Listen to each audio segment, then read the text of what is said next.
So today we are going to discuss a question which is x plus y is equal to 10 and x into y is equal to 22. Then we have to find the value of x as well as y also. So first of all we can see that we are given two equations. This is the equation 1 and this is the equation second, and we can see that in one equation these two things are added and in one these both are in multiplication.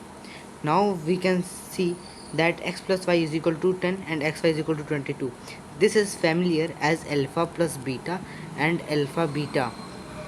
So from this we can match some quadratic equation, which means a quadratic equation is in the form of ax square plus bx plus c equal to 0, and this equation always have two roots, which is alpha and beta, and we can find these both roots by the equation.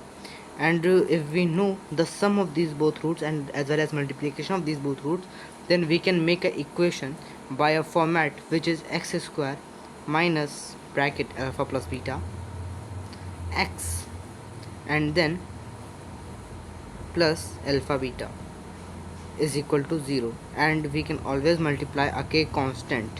So now by putting the value of x plus y and xy at the place of alpha plus beta and alpha beta, we will get the equation which is x square minus 10x plus 22 is equal to 0. Now let me write this equation. So this is the equation which we will get by putting the values.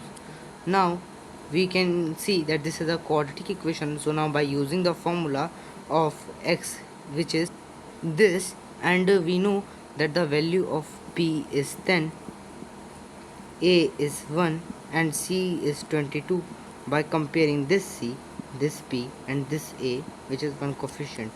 Now by putting the value we will get x is equal to 5 plus root 3 comma 5 minus root 3. So we can say that x is this is a root of this quadratic equation. Now I can say that this is alpha and this is beta. So therefore x is equal to 5 plus root 3 and y is equal to 5 minus root 3, and I am really sorry, I will denote this as x1, which is the value of this quadratic equation, because this x may be different from this x. But at last now we got x and y value by using the concept of quadratic equation, formation of quadratic equation by the sum and product of its roots. So the solution of this question is here.